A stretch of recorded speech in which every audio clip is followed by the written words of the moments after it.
Welcome to Fear and Greed, the week ahead. I'm Jennifer Duke, and I'm joined by economist Stephen Koukoulas. You'll find him at thekouk.com, thekouk.com, and on X using the handle thekouk. Stephen, good morning.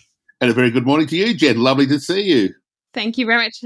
I listen to these all the time, and I'm very pleased to be speaking to you in Sean's absence. Wonderful. So, firstly, last week, there was a lot of bank data about. We had ANZ job ads, Snap business conditions, Westpac consumer sentiment, and then US CPI right at the end of the week. Can you talk us through it a little bit? Yeah, it was an interesting week. Consumer sentiment remained gloomy. There was no significant change in an index basis. It remains around 80 points. And remembering that the index at 100 is sort of where we've got enough optimists and pessimists cancelling each other out. So the fact that we're at 80 means that we're 20 points below neutral. So consumers remaining glum, cost of living pressures, interest rate pressures on their mortgage repayments, higher rents. You can see why consumers are gloomy, and that usually feeds into softer retail spending, which of course we've seen.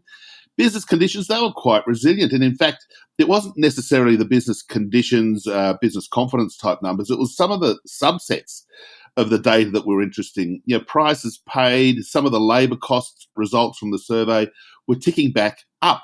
So we'd had 6 or 9 months where prices paid and costs were all going down. There was an uptick there. So again, 1 month, we don't want to get too excited, but nonetheless, if this is a change of trend, then maybe we just need a bit more caution about being, declaring victory over the lower inflation rate anyway. That's very interesting. Does that kind of tie into what's going on in the US, do you think? Yes, indeed. We saw the US CPI numbers late last week, and they were actually pretty much on expectations. Both core and the headline month-on-month CPI was 0.2%. In fact, some people who look at the second decimal points said that they were 0.17 and 0.16. So they're actually a little bit below 0.2 if you want to be an optimist. But basically it's confirming the trend down in inflation. It's being locked in. It probably gives the Fed pause for thought for a moment. Have they done enough? And as we know, there are long and variable lags in interest rate settings and their impact on the economy. Market consensus is that the Fed's on hold for a while now, and these inflation numbers confirm that. And we've obviously got a bit of a big week coming up. There's some wage price index, labour force data out from the ABS, and also the RBA, I think, has some minutes. What should we be expecting, do you think? Look, the minutes from the RBA board meeting in August that's the meeting they held rates steady for a second straight month. And from what we've heard, it was a line ball decision on whether they should hike or keep them steady. So it'll be interesting to see what weight they're putting on our own inflation data, what they're seeing in the labour market, that wage price spiral that they talk about. Well, that gets to the very point of your next observation, that we do have these wage numbers coming out during this week. The wage price index, market consensus is for a rise of about just under 1% for the quarter on quarter.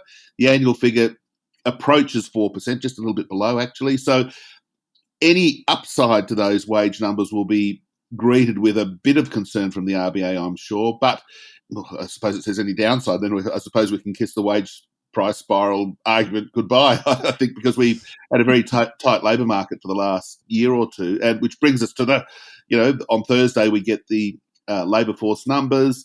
Employment's been lovely and resilient. We've been averaging 35,000 jobs per month, getting aside of the month-on-month volatility. That's about the level of the growth in the labour force, the working age population. So that's why the unemployment rate's been steady at a lovely 3.5%. Again, any deviation from what's a really good set of labour force numbers, we tend to be a bit gloomy about the economy, as we were saying before. One of the legacies that we've got now is basically something close to full employment, and that's got to be a good thing. Will it continue? It seems unlikely with the economy slowing down. Fingers crossed, though, that we don't have too much of a hard landing. I feel like soft landing is the term that we need to ditch after the next few years. It does. And I think, look, the economy's slowing down. It had to. We've got to just put that into context. Where we were a year ago, the economy was really strong. As the lockdowns ended, we all came out and spent money. We had decent savings. And, well, until May last year, interest rates were still incredibly low. And so we had to have a slowdown. We're having that right now. And the question is what's the trajectory for that slowing? Is it towards that hard landing, soft landing? The data this week will sort of put a bit more flesh on those bones. Thank you very much, Stephen. Have a great week. Thanks, Jen. You too. That was economist Stephen Koukoulas, better known as The Kook. You can find him at thekook.com and follow him on X using the handle The Kook. I'm Jennifer Duke, economics correspondent at Capital Brief, and filling in for Sean Aylmer while he's on holiday. And this is Fear and Greed, the week ahead.